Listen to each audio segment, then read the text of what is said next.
ರೀತಿ ಸೊಂಪಾಗಿ ಕರಿಬೇವಿನ ಗಿಡ ಬೆಳಿಬೇಕು ಅಂತ ತುಂಬ ಜನರ ಆಸೆ ಇರುತ್ತೆ. ಪ್ರತಿಯೊಬ್ಬರು ಈ ಕರಿಬೇವಿನ ಗಿಡವನ್ನು ತಮ್ಮ ಬಾಲ್ಕನಿನಲ್ಲಿ, ಟೆರೆಸ್ನಲ್ಲಿ ಅಥವಾ ಒಂದು ಓಪನ್ ಏನಾದರೂ ಗಾರ್ಡನ್ ಇದ್ದರೆ ಅಲ್ಲಿ ಬೆಳೆಸಿರ್ತಾರೆ. ಇದು ದಿನನಿತ್ಯದ ಅವಶ್ಯಕತೆ ನಮಗೆ. ಈ ರೀತಿ ನಿಮ್ಮ ಗಿಡ ಬೆಳಿಬೇಕು ಅಂತಂದರೆ ಏನು ಮಾಡಬೇಕು ಅನ್ನೋದನ್ನು ಈ ವಿಡಿಯೋನಲ್ಲಿ ತಿಳಿಸ್ಕೊಡ್ತಾ ಇದ್ದೀನಿ. ಸೊ ಬನ್ನಿ, ಆಗಿದ್ರೆ ವಿಡಿಯೋ ಶುರು ಮಾಡೋಣ. Welcome back to Asha's plants and flowers YouTube channel. ಆಗಲೇ ಫೆಬ್ರವರಿ ಶುರುವಾಗಿ 3 ದಿನ ಮುಗಿತಾ ಬಂತು. ಫೆಬ್ರವರಿ ಶುರುವಾದ ನಂತರ ನಮ್ಮ ಗಿಡದಲ್ಲಿ ಏನೆಲ್ಲ ಚೇಂಜಸ್ ಆಗುತ್ತೆ, ಮಲ್ಲಿಗೆ ಆಗಿರ್ಬೋದು, ದಾಸವಾಳ ಆಗಿರ್ಬೋದು, ಗುಲಾಬಿ, ಆಮೇಲೆ ಈ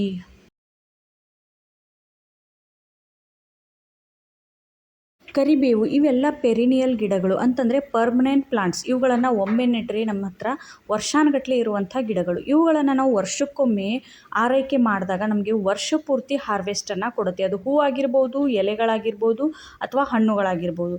ಈ ರೀತಿ ಕರಿಬೇವಿನ ಗಿಡ ಚಳಿಗಾಲದಲ್ಲಿ ಡಾರ್ಮೆನ್ಸಿಗೆ ಒಳಗಾಗುತ್ತೆ. ಅದರಲ್ಲಿ ಎಲ್ಲ ಎಲೆಗಳು ಉದುರೋಗುತ್ತೆ. ಅದರಲ್ಲಿ ಯಾವುದೇ ಗ್ರೀನ್ರಿ ಅನ್ನೋದಿರಲ್ಲ, ವಾಸನೆ ಅನ್ನೋದಿರಲ್ಲ. ಎಲೆಗಳೇ ಇಲ್ಲ ಅಂತಂದರೆ ಆ ಗಿಡ ನೋಡೋದಕ್ಕೂ ಸುಂದರವಾಗಿ ಕಾಣಲ್ಲ. ಜೊತೆಗೆ ಅದರಲ್ಲಿ ತುಂಬಾ ಕಸ ಕಡ್ಡಿ ಬೆಳೆದಿರುತ್ತೆ. ಆದರೆ ಚಳಿಗಾಲದಲ್ಲಿ ನಾವು ಯಾವುದೇ ರೀತಿಯ ಗಿಡಗಳ ಈ ಡಾರ್ಮೆನ್ಸಿನಲ್ಲಿರುವಂಥ ಗಿಡಗಳನ್ನು ಡಿಸ್ಟರ್ಬ್ ಮಾಡೋ ಹಾಗಿಲ್ಲ. ಯಾಕಂತಂದರೆ ಅವು ಎಷ್ಟು ರೆಸ್ಟ್ ಮಾಡುತ್ತೋ ಅಷ್ಟು ಆ ಗಿಡಗಳು ಚೆನ್ನಾಗಿ ಮುಂದೆ ಸೀಸನ್ನಲ್ಲಿ ಬೆಳೆಯುತ್ತೆ. ನೋಡಿ, ಈ ಒಂದು ಕರಿಬೇವಿನ ಗಿಡ ಸುಮಾರು 3ರಿಂದ 3.5 ವರ್ಷ ಆಯಿತು ನನ್ನ ಹತ್ರ ನಾನು ನೆಟ್ಟಿದ್ದನ್ನು. ಒಂದು 15 ಇಂಚಿನ ಬಕೆಟ್ನಲ್ಲಿ, ಇವಾಗ ನಾವು ಸ್ನಾನಕ್ಕೆಲ್ಲ ಬಳಸ್ತೀವಲ್ಲ ಆ ರೀತಿ ಒಂದು ಬಕೆಟಲ್ಲಿ ನಾನು ಇದನ್ನು ನೆಟ್ಟಿದ್ದೀನಿ. ಲಾಸ್ಟ್ ಇಯರ್ ನಾನು ಇದನ್ನು ರೀಪಾಟ್ ಮಾಡಿದ್ದೀನಿ. ಕರಿಬೇವಿನ ಗಿಡಕ್ಕೆ ಇನ್ನೊಂದು ಏನು ಅಂತಂದರೆ ರೂಟ್ ಬೌಂಡ್ ಅಂದರೆ ಇಷ್ಟ. ಇದನ್ನು ಮೇಲಿನ ಮೇಲೆ ರೂಟ್ ಪ್ರೂನಿಂಗ್, ರೂಟ್ ಟ್ರಿಮ್ಮಿಂಗ್ ಮಾಡಬೇಡಿ. ಜಸ್ಟ್ ನೀವೇನು ಮಾಡ್ಬೋದು, ತುಂಬಾ ಬೇರುಗಳು ಬೆಳ್ಕೊಂಡಿದ್ರೆ ನೀವೇನು ಮಾಡ್ಬೋದು, ದೊಡ್ಡ ಪಾಟಲ್ಲಿ ಶಿಫ್ಟ್ ಮಾಡಿ ಒಂದು 3-4 ಅಥವಾ ಒಂದು 2-3 ವರ್ಷಕ್ಕೊಂದ್ಸರಿ ನೀವು ರಿಪೋರ್ಟ್ ಅಥವಾ ರೂಟ್ ಪ್ರೂನಿಂಗ್ ಮಾಡಿದರೆ ಸಾಕು. ನೋಡಿ, ನನ್ನ ಗಿಡದಲ್ಲಿ ಹೂಗಳು ಬರ್ತಾ ಇದೆ. ಈ ಹೂಗಳು ನಮಗೆ ಯಾವುದೇ ಉಪಯೋಗಕ್ಕಿಲ್ಲ. ಸೊ ಅದನ್ನು ನಾವು ಇವತ್ತು ಕಟ್ ಮಾಡ್ತಾ ಇದ್ದೀನಿ. ಅದಕ್ಕೂ ಮುಂಚೆ ನನ್ನ ಹತ್ರ ಇರುವಂಥ ಅಲೋವೆರಾ ಜೆಲ್ನಿಂದ ನಾನು ಏನು ಮಾಡ್ತಾ ಇದ್ದೀನಿ, ಪ್ರೂನರ್ನ ಸ್ಯಾನಿಟೈಸ್ ಮಾಡ್ತಾ ಇದ್ದೀನಿ. ನಿಮ್ಮ ಹತ್ರ ನೀಮ್ ಆಯಿಲ್ ಇದ್ದರೆ ಅದರಿಂದ ಮಾಡ್ಬೋದು, ಅಥವಾ ವಿನೆಗರ್ ಇದ್ದರೆ ಅದರಿಂದ ಕೂಡ ನೀವೇನು ಮಾಡ್ಬೋದು, ಈ ರೀತಿಯ ಟೂಲ್ಸನ್ನು ಸ್ಯಾನಿಟೈಸ್ ಮಾಡ್ಕೊಂಡ್ಬಿಟ್ಟು ಕಟ್ ಮಾಡಿ. ಯಾಕಂತಂದರೆ ಇದೊಂದು ಸೆನ್ಸಿಟಿವ್ ಪ್ಲಾಂಟ್ ಆಗಿರೋದ್ರಿಂದ ತುಂಬ ಬೇಗ ಇದರಲ್ಲಿ ಫಂಗಸ್ ಕೂಡ ಬರುತ್ತೆ. ನೋಡಿ, ಈ ರೀತಿ ಹೂಗಳು ಬಂದಿದೆ. ಜೊತೆಗೆ ಇದರಲ್ಲಿ ಗ್ರೋತ್ ಕೂಡ ಕಾಣಿಸ್ತಾ ಇದೆ. ಈ ರೀತಿ ಗ್ರೋತ್ ಆಗಿ ಹೊಸ ಚಿಗುರು ಬಂದಾಗಲೇ ನೀವು ಈ ಒಂದು ಏನು ಡಾರ್ಮೆನ್ಸಿನಲ್ಲಿರುವಂಥ ಪೆರಿನಿಯಲ್ ಅಂತಂದರೆ ಪರ್ಮನೆಂಟ್ ಗಿಡಗಳಿರುತ್ತಲ್ಲ ಆ ಗಿಡಗಳ ಮೇಲೆ ನೀವು ಕೆಲಸ ಶುರು ಮಾಡ್ಬೋದು. ಒಂದು ವೇಳೆ ನಿಮ್ಮ ಗಿಡದಲ್ಲಿ ಇನ್ನೂ ಯಾವುದೇ ರೀತಿಯ ಚಿಗುರು ಬರ್ತಾ ಇಲ್ಲ, ಇದರಲ್ಲಿ ಯಾವುದೇ ರೀತಿಯ ಗ್ರೋತ್ ಆಗ್ತಾ ಇಲ್ಲ ಅಂತಂದರೆ ಈ ಕೆಲಸಗಳನ್ನು ಸದ್ಯಕ್ಕೆ ಮಾಡಬೇಡಿ. ಕೆಲವೊಮ್ಮೆ ಏನಾಗುತ್ತೆ ಅಂತಂದರೆ ಗಿಡದ ಏಜ್ ಆಗಿರ್ಬೋದು, ಅದರ ಒಂದು ಹೆಲ್ತ್ ಆಗಿರ್ಬೋದು, ಅದ್ರ ಮೇಲೆ ಏನಾಗುತ್ತೆ, ಗಿಡಗಳು ತಮ್ಮ ಒಂದು ಬೆಳವಣಿಗೆಯನ್ನು ನಮಗೆ ತೋರಿಸುತ್ತೆ, ಒಂದು ಸಿಂಪ್ಟಮ್ಸನ್ನು ಕೊಡುತ್ತೆ. ಸೊ ಹಾಗಾಗಿ ನನ್ನ ಹತ್ರ ಇರುವಂಥ ಕರಿಬೇವಿನ ಗಿಡದಲ್ಲಿ ಸುಮಾರು ದಿನಗಳಿಂದ ಹೂಗಳು ಬಂದಿತ್ತು. ನನಗೆ ಟೈಮ್ ಸಿಕ್ಕಿರಲಿಲ್ಲ. ಹಾಗಾಗಿ ನಾನು ಏನು ಮಾಡ್ತಾ ಇದ್ದೀನಿ, ಇವತ್ತು ಇದನ್ನು ಪ್ರೂನಿಂಗ್ ಮಾಡ್ತಾ ಇದ್ದೀನಿ. ನಾನು ಇದನ್ನು ಲಾಸ್ಟ್ ಇಯರ್ ಏನು ಮಾಡಿದ್ದೆ, ಸಾಫ್ಟ್ ಪ್ರೂನಿಂಗ್ ಮಾಡಿ ರೀಪಾಟ್ ಮಾಡಿದ್ದೆ. ಆದರೆ ಈ ವರ್ಷ ನಾನು ಇದನ್ನು ಏನು ಮಾಡ್ತಾ ಇದ್ದೀನಿ, ಹಾರ್ಡ್ ಪ್ರೂನಿಂಗ್ ಮಾಡ್ತಾ ಇದ್ದೀನಿ. ಇದರಿಂದ ಏನಾಗುತ್ತೆ ಅಂತಂದರೆ ಗಿಡ ಇನ್ನಷ್ಟು ಬುಷಿಯಾಗಿ ಬರುತ್ತೆ. ಆಮೇಲೆ ಗಿಡದಲ್ಲಿ ಎಲೆಗಳು ಕೂಡ ತುಂಬ ಹೆಲ್ದಿಯಾಗಿ ಬರುತ್ತೆ, ಬ್ರಾಂಚಸ್ ಕೂಡ ಹೆಚ್ಚಾಗಿ ಬರುತ್ತೆ. ನೋಡಿ, ಕಟ್ ಮಾಡಿರುವಂಥ ಜಾಗದಲ್ಲಿ ಅರಿಶಿನ ಪುಡಿ ಅಥವಾ ಫಂಗಿಸೈಡ್, ದಾಲ್ಚಿನ್ನಿ ಪುಡಿ ಯಾವುದಾದ್ರೂ ನೀವೇನು ಮಾಡ್ಬೋದು, ಅಂಟಿಸ್ಬೋದು, ಹಚ್ಬೋದು. ಇಲ್ಲ ಅಂತಂದರೆ ಈ ರೀತಿ ಸಿಂಪಲ್ಲಾಗಿ ಅಲೋವೆರಾ ಜೆಲ್ನಿಂದ ಕೂಡ ನೀವೇನು ಮಾಡ್ಬೋದು, ಅದರ ಒಂದು ಕಟ್ ಪಾರ್ಟನ್ನು ಸೀಲ್ ಮಾಡಿ. ಇದರಿಂದ ಏನಾಗುತ್ತೆ ಅಂತಂದರೆ ಗಿಡದಲ್ಲಿ ಯಾವುದೇ ರೀತಿಯ ಫಂಗಸ್ ಅಟ್ಯಾಕ್ ಆಗೋಲ್ಲ. ನೀವು ಕೇಳ್ಬೋದು, ಅಲೋವೆರಾ ಜೆಲ್ ನೀರು ಹಾಕಿದ ನಂತರ ಅಥವಾ ಬಿಸಿಲಿಗೆ ಒಣಗೋದ್ರೆ ಫಂಗಸ್ ಬರಲ್ವಾ ಅಂತ. ಇಲ್ಲ, ಅದೊಂದು ತುಂಬ ಸ್ಟ್ರಾಂಗ್ ಆಗಿರುವಂಥ ಎಲಿಮೆಂಟ್ ಅದರಲ್ಲಿರುತ್ತೆ. ಒಂದು ಫಂಗಿಸೈಡ್ ಥರ ಕೆಲಸ ಮಾಡೋದ್ರಿಂದ ಅದು ಕಟ್ ಆಗಿರುವ ಪಾರ್ಟ್ದಿಂದ ಡೈರೆಕ್ಟಾಗಿ ಅದರ ಒಂದು ಟಿಶ್ಯೂನಲ್ಲಿ ಇಳ್ಕೊಂಡ್ಬಿಟ್ಟು ಏನಾಗುತ್ತೆ ಅಂತಂದರೆ ಅದು ಫಂಗಸನ್ನು ತಡೆಗಟ್ಟುತ್ತೆ. ನೋಡಿ, ನಾನು ಇದನ್ನು ಹೋದ ವರ್ಷ ರೀಪೋರ್ಟ್ ಮಾಡಿರೋದ್ರಿಂದ ಈ ವರ್ಷ ಏನು ಮಾಡ್ತಾ ಇದ್ದೀನಿ ಅಂತಂದರೆ ಸಿಂಪಲ್ಲಾಗಿ ಒಂದು 4ರಿಂದ 5 ಇಂಚಿನಷ್ಟು ಮಣ್ಣನ್ನು ರಿಮೂವ್ ಮಾಡ್ತಾ ಇದ್ದೀನಿ. ಎಲ್ಲಿವರೆಗೆ ನಿಮಗೆ ರೂಟ್ಸ್ ಕಾಣಲ್ವೋ ಅಲ್ಲಿವರೆಗೆ ನೀವೇನು ಮಾಡಬೇಕು, ಒಂದು ವೇಳೆ ನೀವು ರೀಪೋರ್ಟ್ ಮಾಡ್ತಾ ಇಲ್ಲ ಅಂತಂದರೆ ಮಣ್ಣನ್ನು ರಿಮೂವ್ ಮಾಡಿ. ಒಂದು ವೇಳೆ ನೀವು ರೀಪೋರ್ಟ್ ಮಾಡ್ತಾನೇ ಇದ್ದೀರಾ ಅಂತಂದರೆ ನೀವೇನು ಮಾಡಬೇಕಾಗತ್ತೆ, ಒಂದು 60% ಮಣ್ಣನ್ನು ಅದರಿಂದ ರಿಮೂವ್ ಮಾಡಬೇಕಾಗುತ್ತೆ. ನೋಡಿ, ಮಣ್ಣು ಕೂಡ ಸ್ವಲ್ಪ ಗಟ್ಟಿಯಾಗಿದೆ. ಯಾಕಂತಂದರೆ ನಾನು ಇದಕ್ಕೆ 3 ತಿಂಗಳಿಂದ, ಏನು ಚಳಿಗಾಲ ಶುರು ಆಯ್ತಲ್ವ, ನವಂಬರ್, ಡಿಸೆಂಬರ್, ಜನವರಿ, ಈ 3 ತಿಂಗಳು ನಾನು ಇದಕ್ಕೆ ಯಾವುದೇ ರೀತಿಯ ಫರ್ಟಿಲೈಸರನ್ನು ಹಾಕಿಲ್ಲ. ಹಾಗಾಗಿ ಸ್ವಲ್ಪ ಮಣ್ಣು ಕಾಂಪ್ಯಾಕ್ಟ್ ಆಗಿದೆ. ಆಮೇಲೆ ನೋಡಿ, ಅದರ ಪಕ್ಕದಲ್ಲಿ ಒಂದು ಚಿಕ್ಕ ಒಂದು ಸಸಿ ಕೂಡ ಬರ್ತಾ ಇದೆ. ಆಮೇಲೆ ನೋಡಿ, ಅದರಲ್ಲಿ ಅರ್ತ್ ವರ್ಮ್ಸ್, ಈ ಎರೆಹುಳುಗಳು ಕೂಡ ಸಾಕಷ್ಟಿದೆ. ಇನ್ನೂ ನಾನು ನಿಮಗೆ ಮುಂದೆ ಆಗದಂತೆಲ್ಲ ಗೊತ್ತಾಗುತ್ತೆ. ತುಂಬಾ ದೊಡ್ಡ ದೊಡ್ಡ ಎರೆಹುಳುಗಳಿದೆ. ಇದು ಏನು ಇಂಡಿಕೇಟ್ ಮಾಡುತ್ತೆ ಅಂತಂದರೆ, ನಾವು ಎಷ್ಟು ಆರ್ಗ್ಯಾನಿಕ್ ಫರ್ಟಿಲೈಸರ್, ಹೆಲ್ದಿ ಮಣ್ಣನ್ನು ಬಳಸ್ತೀವಿ ಅಷ್ಟು ನಮ್ಮ ಮಣ್ಣಿನಲ್ಲಿ ಏನಾಗುತ್ತೆ ಅಂತಂದರೆ ಈ ರೀತಿಯ ಅರ್ತ್ ವರ್ಮ್ಸ್ ನೋಡೋದಕ್ಕೆ ಸಿಗುತ್ತೆ. ನಿಮ್ಮ ಗಿಡದಲ್ಲೂ ಕೂಡ ನೀವೇನಾದರೂ ಹೋದ ವರ್ಷ ರೀಪೋರ್ಟ್ ಮಾಡಿದ್ದೀರಾ ಅಂತಂದರೆ ಈ ವರ್ಷ ರೀಪೋರ್ಟ್ ಮಾಡುವಂಥ ಅವಶ್ಯಕತೆ ಇಲ್ಲ. ಜಸ್ಟ್ ಈ ಕೆಲವು ಕೆಲಸಗಳನ್ನು ನೀವು ಮಾಡಿಕೊಂಡ್ರೆ ಸಾಕು. ಇಲ್ಲ ಸುಮಾರು 4 ರಿಂದ 5 ವರ್ಷ ಆಯಿತು ಕರಿಬೇವಿನ ಗಿಡವನ್ನು ನಾವು ರೂಟ್ ಪ್ರೂನಿಂಗ್ ಮಾಡಿಲ್ಲ, ರೀಪೋರ್ಟ್ ಮಾಡಿಲ್ಲ ಅಂತಂದರೆ ನೀವೇನು ಮಾಡಿ, ನಿಮ್ಮ ಗಿಡ ಹೆಲ್ದಿಯಾಗಿದೆ, ಅದು ಸಾಕಷ್ಟು ಬೆಳವಣಿಗೆಯನ್ನು ಪಡ್ಕೊಂಡಿದೆ, ಮೆಚ್ಯೂರ್ ಇದೆ ಅನ್ನೋರು ಮಾತ್ರ ನೀವೇನು ಮಾಡಬೇಕು, ಈ ಕರಿಬೇವಿನ ಗಿಡವನ್ನು ರೂಟ್ ಟ್ರಿಮ್ಮಿಂಗ್ ಆಯಿತು, ರಿಪೋರ್ಟಿಂಗ್ ಆಯಿತು ಮಾಡ್ಕೊಳ್ಳಿ. ಕೇವಲ 6 ತಿಂಗಳ ಗಿಡ ಇದೆ ಅಥವಾ 1 ವರ್ಷದ ಗಿಡ ಇದೆ ಅಂತಂದರೆ ನೀವು ಯಾವುದೇ ಕಾರಣಕ್ಕೂ ಈ ರೀತಿಯ ಹಾರ್ಡ್ ವರ್ಕನ್ನು ಅದರಲ್ಲಿ ಮಾಡಬೇಡಿ. ಯಾಕಂತಂದರೆ ಕೆಲವೊಮ್ಮೆ ಗಿಡಗಳು ಶಾಕ್ಗೆ ಒಳಗಾಗುತ್ತೆ, ಕೆಲವೊಮ್ಮೆ ಗಿಡಗಳು ಒಣಗಿ ಸತ್ತೋಗುವಂಥ ಸಾಧ್ಯತೆ ಕೂಡ ಇರುತ್ತೆ. ಸೊ ಹಾಗಾಗಿ ನಾನು ಆವಾಗಲೇ ಹೇಳಿರುವಂತೆ ಈ ಕರಿಬೇವಿನ ಗಿಡಕ್ಕೆ ರೂಟ್ ಬೌಂಡ್ ಅಂದರೆ ತುಂಬ ಇಷ್ಟ. ಅದು ಎಷ್ಟು ರೂಟ್ ಬೌಂಡ್ ಆಗುತ್ತೋ ಅಷ್ಟು ಚೆನ್ನಾಗಿ ಬೆಳೆಯುತ್ತೆ. ನೆಲದಲ್ಲಿದ್ದರೆ ನೀವು ಸಿಂಪಲ್ಲಾಗಿ ಪ್ರೂನಿಂಗ್ ಮಾಡಿದ್ರೆ ಸಾಕು. ಹಾಗೆ ಜೊತೆಯಲ್ಲಿ ಅಲ್ಲಿ ಏನು ಮಾಡ್ಬೋದು, ನೀವು ಕಂಪೋಸ್ಟನ್ನು ಮಿಕ್ಸ್ ಮಾಡಿ ಗಿಡಗಳಿಗೆ ಫೀಡಿಂಗ್ ಮಾಡಿದ್ರೆ ಸಾಕು, ಗಿಡ ಚೆನ್ನಾಗಿ ಬೆಳೆಯುತ್ತೆ. ನೆಕ್ಸ್ಟ್ ಬಂದು ನಾನು ಅದೇ ಏನು ರಿಮೂವ್ ಮಾಡಿದ್ನಲ್ಲ ಆ ಮಣ್ಣನ್ನೇ ಸದ್ಯಕ್ಕೆ ಯೂಸ್ ಮಾಡ್ಕೊಳ್ತಾ ಇದ್ದೀನಿ. ನನ್ನ ಹತ್ರ ಯಾವುದೇ ರೀತಿ ಎಕ್ಸ್ಟ್ರಾ ಮಣ್ಣಿಲ್ಲ, ಹಾಗಾಗಿ ನಿಮ್ಮ ಮಣ್ಣು ಹೆಲ್ದಿಯಾಗಿದ್ದರೆ ನೀವು ಅದನ್ನೇ ಬಳಸ್ಕೊಳ್ಬೋದು. ನೋಡಿ, ನನ್ನ ಮಣ್ಣಿನಲ್ಲಿ ಯಾವುದೇ ರೀತಿಯ ಫಂಗಸ್ ಇಲ್ಲ, ಇರುವೆಗಳಿಲ್ಲ. ಹಾಗಾಗಿ ನಾನು ಅದೇ ಮಣ್ಣಿನಲ್ಲಿ ಒಂದು ಅರ್ಧ kg ಒಂದು 750 ಗ್ರಾಮ್ನಷ್ಟು ಕಂಪೋಸ್ಟನ್ನು ಹಾಕ್ತಾಯಿದ್ದೀನಿ. ನಿಮ್ಗೆ ಯಾವ ಕಂಪೋಸ್ಟ್ ಸಿಗುತ್ತೋ ಅದನ್ನು ಹಾಕಿ. ನೆಕ್ಸ್ಟ್ ಬಂದು tea powder, fresh tea powder ಹಾಗೂ ಒಂದು 2 ಚಮಚದಷ್ಟು ಸೀವೀಡ್ ಗ್ರ್ಯಾನ್ಯುವಲ್ಸನ್ನು ಹಾಕ್ತಾಯಿದ್ದೀನಿ. ಇದು seaweed plus humic acid granules ನಿಮಗೆ ಆನ್ಲೈನಲ್ಲೂ ಸಿಗುತ್ತೆ, ಆಫ್ಲೈನಲ್ಲೂ ಸಿಗುತ್ತೆ. ನೆಕ್ಸ್ಟ್ ಬಂದು ನಾನಿಲ್ಲಿ ಒಂದು 2 ಚಮಚದಷ್ಟು ಎಪ್ಸಮ್ ಸಾಲ್ಟನ್ನು ಹಾಕ್ತಾಯಿದ್ದೀನಿ. ಇದನ್ನು ಹಾಕೋದ್ರಿಂದ ಏನಾಗುತ್ತೆ ಅಂತಂದರೆ ಗಿಡದಲ್ಲಿ ಎಲೆಗಳು ಹಚ್ಚ ಹಸಿರಾಗಿ ಬರುತ್ತೆ. ಎಲೆಗಳು ಬಂದ ತಕ್ಷಣ ಇಮಿಡಿಯೇಟಾಗಿ ಅದರಲ್ಲಿ ದ್ಯುತಿ ಸಂಶ್ಲೇಷಣೆ ಕ್ರಿಯೆ, ಫೋಟೋಸಿಂಥೆಸಿಸ್ ಕ್ರಿಯೆ ಚೆನ್ನಾಗಾಗುತ್ತೆ. ಅದರ ಜೊತೆಗೆ ಮೇನ್ ಇಂಗ್ರೀಡಿಯೆಂಟ್ ಇಲ್ಲಿ ನಾನು ಏನು ಮಾಡ್ತಾಯಿದ್ದೀನಿ, ಒಂದು 2 ರಿಂದ 3 ಮುಟ್ಟಿಗೆಯಷ್ಟು ನೀಮ್ ಕೇಕ್ ಪೌಡ್ರನ್ನು ಹಾಕ್ಕೊಳ್ತಾ ಇದ್ದೀನಿ. ಇದರಲ್ಲೂ ಕೂಡ NPK ಅಂಶ ಇದೆ, ಕಂಪೋಸ್ಟ್ನಲ್ಲೂ ನಮಗೆ NPK ಸಿಗುತ್ತೆ. ಎಪ್ಸಮ್ ಸಾಲ್ಟಲ್ಲಿ ಮೆಗ್ನೀಷಿಯಮ್ ಸಲ್ಫೇಟ್ ಇರೋದ್ರಿಂದ ಎಲೆಗಳು ಆರೋಗ್ಯಕರವಾಗಿ ಬರುತ್ತೆ. ಆಮೇಲೆ ಇಲ್ಲಿ ಟೀ ಪೌಡ್ರ್ ಹಾಕೋದ್ರಿಂದ ಏನಾಗುತ್ತೆ ಅಂತಂದರೆ ಕರಿಬೇವಿನ ಗಿಡಕ್ಕೂ ಆ್ಯಸಿಡಿಕ್ ಸಾಯಿಲ್ ಇಷ್ಟ. ಜೊತೆಗೆ ಈ ಟೀ ಪೌಡ್ರ್ ಏನು ಮಾಡುತ್ತೆ, ನೈಟ್ರೋಜನ್ನ ಅಂಶವನ್ನು ಹೆಚ್ಚು ಮಾಡುತ್ತೆ, ಜೊತೆಗೆ ಮಣ್ಣನ್ನು ಹಗುರಗೊಳಿಸುತ್ತೆ.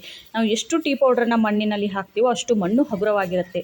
ಆಮೇಲೆ ನಾನಿಲ್ಲಿ ಮಣ್ಣು ಸ್ವಲ್ಪ ಕಾಂಪ್ಯಾಕ್ಟ್ ಆಗಿರೋದ್ರಿಂದ ಅದಕ್ಕೆ ಒಂದು 3-4 ಮುಟ್ಟಿಗೆಯಷ್ಟು ಒಂದು ಅರ್ಧ kgಕ್ಕಿಂತನೂ ಹೆಚ್ಚಿಗೆ ನಾನಿಲ್ಲಿ ರೈಸ್ ಹಸ್ಕ್, ಭತ್ತದ ಹೊಟ್ಟನ್ನು ಹಾಕ್ತಾಯಿದ್ದೀನಿ. ಈ ಭತ್ತದ ಹೊಟ್ಟನ್ನು ನೀವು ಕಂಪಲ್ಸರಿ ಗಿಡಗಳಿಗೆ ಬಳಸಿ ನೋಡಿ. ನಿಮ್ಮ ಗಿಡದ ಮಣ್ಣು ಹಗುರವಾಗಿರೋದ್ರ ಜೊತೆಗೆ ಮಣ್ಣು ಏನು ಮಾಡುತ್ತೆ ಅಂತಂದರೆ, ಇದು ಮಣ್ಣಿನಲ್ಲಿ ನಾವು ನೀರು ಹಾಕಿದಾಗೆಲ್ಲ ಡಿಕಂಪೋಸ್ ಆಗುತ್ತೆ, ಜೊತೆಗೆ ಡ್ರೈನೇಜ್ ಸಿಸ್ಟಮನ್ನು ಇಂಪ್ರೂವ್ ಮಾಡುತ್ತೆ. ಇವಾಗ ನಾವು ಕೋಕೋಪೀಟ್ ಎಲ್ಲ ಅಷ್ಟೊಂದು ತರೋದಕ್ಕಾಗಲ್ಲ, ಯಾಕಂದರೆ ಕೋಕೋಪೀಟ್ ಸ್ವಲ್ಪ ಕಾಸ್ಟ್ಲಿ ಬೀಳುತ್ತೆ. ಹಾಗಾಗಿ ನೀವೇನು ಮಾಡಿ, ಅದ್ರ ಬದಲಾಗಿ ರೈಸ್ ಹಸ್ಕ್ ಬಳಸ್ಬೋದು. ಒಂದು ವೇಳೆ ನಿಮ್ಮ ಹತ್ರ ಕೋಕೋಪೀಟ್ ಇದ್ದರೆ ಅದನ್ನು ಕೂಡ ನೀವೇನು ಮಾಡ್ಬೋದು, ಇದನ್ನು ಸ್ಕಿಪ್ ಮಾಡಿ ಅದನ್ನು ಹಾಕ್ಬೋದು.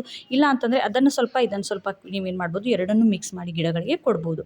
ಆನಂತರ ನೋಡಿ, ನಾನು ಎಲ್ಲಿವರೆಗೂ ಮಣ್ಣನ್ನು ರಿಮೂವ್ ಮಾಡಿದ್ನಲ್ಲ, ಆಲ್ರೆಡಿ ಈ ಗಿಡದಲ್ಲಿ ಸ್ವಲ್ಪ ಮಣ್ಣು ಕಾಂಪ್ಯಾಕ್ಟ್ ಆಗಿ ಕೆಳಗಡೆ ಕೂತ್ಕೊಂಡಿತ್ತು. ಹಾಗಾಗಿ ಸ್ವಲ್ಪ ಮಣ್ಣು ಕಡಿಮೆನೇ ಇತ್ತು.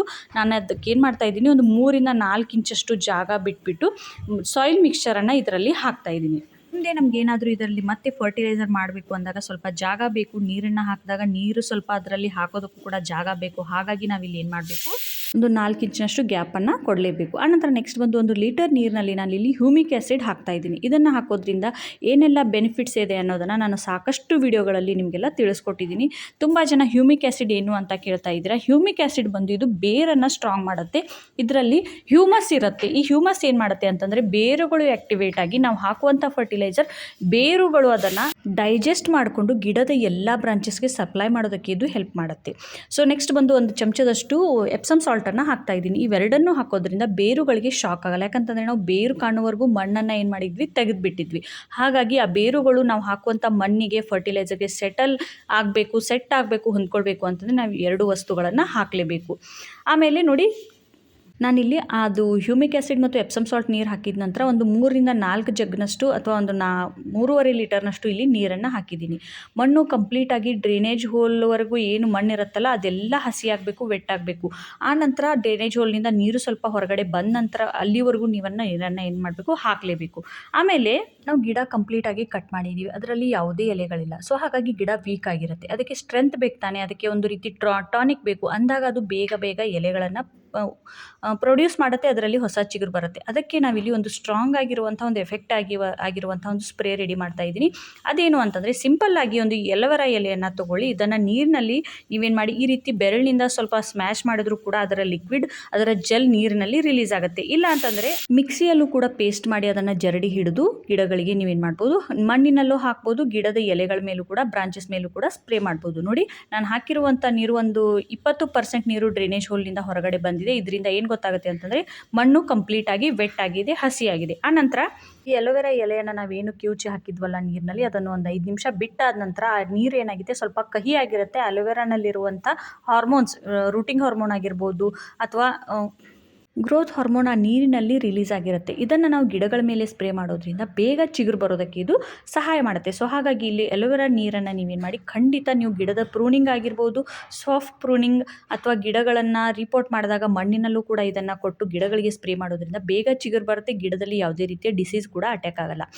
ಈ ಒಂದು ಲಿಕ್ವಿಡನ್ನು ನೀವು ಕಂಟಿನ್ಯೂಸ್ ಆಗಿ ವಾರದಲ್ಲಿ 2-3 ಸರಿ ಇದರ ಜೊತೆ ನೀವು ಎಪ್ಸಮ್ ಸಾಲ್ಟ್ ಕೂಡ ಮಿಕ್ಸ್ ಮಾಡಿ ಸ್ಪ್ರೇ ಮಾಡೋದ್ರಿಂದ ಗಿಡದ ಚಿಗುರು ಹೆಲ್ದಿಯಾಗಿ ಬರುತ್ತೆ. ಸೊ ಫ್ರೆಂಡ್ಸ್, ನೋಡೋದ್ರಲ್ಲ ಕರಿಬೇವಿನ ಗಿಡವನ್ನು ಯಾವ ರೀತಿ ನಾವು ಹಾರ್ಡ್ ಪ್ರೂನಿಂಗ್ ಮಾಡಬೇಕು, ಯಾವ ಗಿಡವನ್ನು ಪ್ರೂನಿಂಗ್ ಮಾಡಬೇಕು, ಯಾವ ಗಿಡವನ್ನು ಲೈಟ್ ಪ್ರೂನಿಂಗ್, ಸಾಫ್ಟ್ ಪ್ರೂನಿಂಗ್ ಹಾಗೂ ರಿಪೋರ್ಟ್ ಮಾಡಬೇಕು ಅನ್ನೋದನ್ನು ಈ ವಿಡಿಯೋನಲ್ಲಿ ತಿಳಿಸ್ಕೊಟ್ಟಿದ್ದೀನಿ. ಈ ವಿಡಿಯೋ ನಿಮಗೆಲ್ಲ ಇಷ್ಟ ಆಗಿರುತ್ತೆ, ಯೂಸ್ಫುಲ್ ಆಗಿರುತ್ತೆ ಅಂದ್ಕೊಳ್ತಾ ಈ ವಿಡಿಯೋನ ಮುಗಿಸ್ತಾ ಇದ್ದೀನಿ. ಅದಕ್ಕೂ ಮುಂಚೆ ಚಾನಲ್ನ ಹೊಸದಾಗಿ ನೋಡ್ತಾ ಇದ್ದರೆ ದಯವಿಟ್ಟು ಸಬ್ಸ್ಕ್ರೈಬ್ ಮಾಡ್ಕೊಳ್ಳಿ. ವಿಡಿಯೋ ತುಂಬ ಜನ ಹೈಪ್ ಮಾಡ್ತಾ ಇಲ್ಲ, ದಯವಿಟ್ಟು ಹೈಪ್ ಮಾಡಿ. ವಿಡಿಯೋ ಇಷ್ಟ ಆಗಿದರೆ ಲೈಕ್, ಶೇರ್, ಕಮೆಂಟ್ ಮಾಡೋದನ್ನು ದಯವಿಟ್ಟು ಮರಿಬೇಡಿ. ಆಮೇಲೆ ನೋಡಿ, ನಾನು ಕಟ್ ಮಾಡಬೇಕಾದ್ರೆ ಗಮನ ಕೊಟ್ಟಿರಲಿಲ್ಲ. ಈ ಕಟ್ ಮಾಡಿರುವಂಥ ಏನು ಕರಿಬೇವಿನ ಬ್ರಾಂಚಸ್ ಇದೆಯಲ್ಲ, ಹೂಗಳು ಬಂದಿರೋದು, ಇದ್ರ ಮೇಲೆ ಒಂದು ನನಗೆ ಇದು ಬಟರ್ಫ್ಲೈ ಇರುತ್ತಲ್ಲ, ಚಿಟ್ಟೆ, ಅದರ ಒಂದು ಲಾರ್ವಾ ಕಾಣಿಸ್ತು.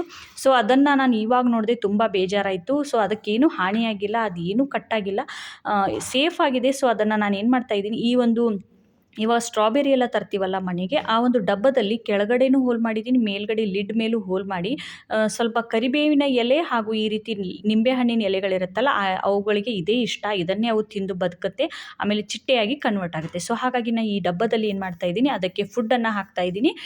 ಇದಕ್ಕೆ ಹೋಲ್ ಮಾಡಿ, ಇದರಿಂದ ಅದಕ್ಕೆ ಆಕ್ಸಿಜನ್ ಕೂಡ ಸಪ್ಲೈ ಆಗುತ್ತೆ. ನೋಡಿ, ಇದು ಅಲ್ಲಿ ಎಷ್ಟು ಚೆನ್ನಾಗಿ ಕೂತ್ಕೊಂಡಿದೆ. ನನ್ನ ಮಗಳು ಮುಟ್ಟಿ ನೋಡ್ತಾ ಇದ್ದಾಳೆ. ಆಮೇಲೆ ಇನ್ನೊಂದೇನು ಅಂತಂದರೆ, ಇವಾಗ ನಾವು ಹೂಗಳನ್ನು ಏನು ನೋಡಿದ್ವಲ್ಲ, ಅವು ಬೀಜಗಳಾಗಿ ಕನ್ವರ್ಟ್ ಆಗಲ್ಲ. ಅವು ಯಾವಾಗ ಬೀಜಗಳಾಗುತ್ತೆ ಅಂತಂದರೆ, ಚೆನ್ನಾಗಿ ಅದು ಮೆಚ್ಯೂರ್ ಆಗಿರಬೇಕು. ಆದಷ್ಟು ನೆಲದಲ್ಲಿ ಆ ಗಿಡ ಇದ್ದರೆ ಮಾತ್ರ ನಮಗೆ ಈ ಕರಿಬೇವಿನ ಗಿಡದಲ್ಲಿ ಬೀಜಗಳು ಸಿಗೋದು. ಈ ರೀತಿ ಪಾಟ್ನಲ್ಲಿದ್ದರೆ ತುಂಬ ಕಡಿಮೆ, ತುಂಬ ಒಂದು 8-10 ವರ್ಷಗಳಾದಾಗ ನನ್ನ ಪ್ರಕಾರ ಬೀಜಗಳು ಅದರಲ್ಲಿ ಆಗೋದು. ಸುಮ್ಮನೆ ಈ ರೀತಿ ಹೂಗಳು ಬರ್ತಾ ಇದೆ ಅಂತ ಖುಷಿಪಟ್ಟು ಅದರಲ್ಲಿ ಹೂಗಳನ್ನು ಬಿಡಬೇಡಿ. ಇದರಿಂದ ಗಿಡದ ಎನರ್ಜಿ ವೇಸ್ಟ್ ಆಗುತ್ತೆ, ಗಿಡದ ಗ್ರೋತ್ ನಿಂತೋಗುತ್ತೆ. ಸೊ ಹಾಗಾಗಿ ಗಿಡದಲ್ಲಿ ಹೂಗಳು ಬರ್ತಾ ಇದ್ದರೆ ಅದನ್ನು ಕಂಪ್ಲೀಟಾಗಿ ರಿಮೂವ್ ಮಾಡಿ ತೆಗೆದಾಕ್ಬಿಡಿ. ಆಮೇಲೆ ಆ ಏನು ಬಟರ್ಫ್ಲೈ ಲಾರ್ವಾ ಇತ್ತಲ್ಲ, ಅದನ್ನು ಏನು ಮಾಡಿದ್ದೀನಿ, ಒಂದು ಡಬ್ಬದಲ್ಲಿ ಹಾಕಿ ಸೇಫಾಗಿ ಆ ನಿಂಬೆ ಹಣ್ಣಿನ ಗಿಡದ ಮಣ್ಣಿನಲ್ಲೇ ಇಟ್ಟಿದ್ದೀನಿ. ಯಾಕಂತಂದರೆ ಅದಕ್ಕೆ ನ್ಯಾಚುರಲ್ ಆಗಿ ಒಂದು ವಾತಾವರಣ ಸಿಗಲಿ ಅಂತ.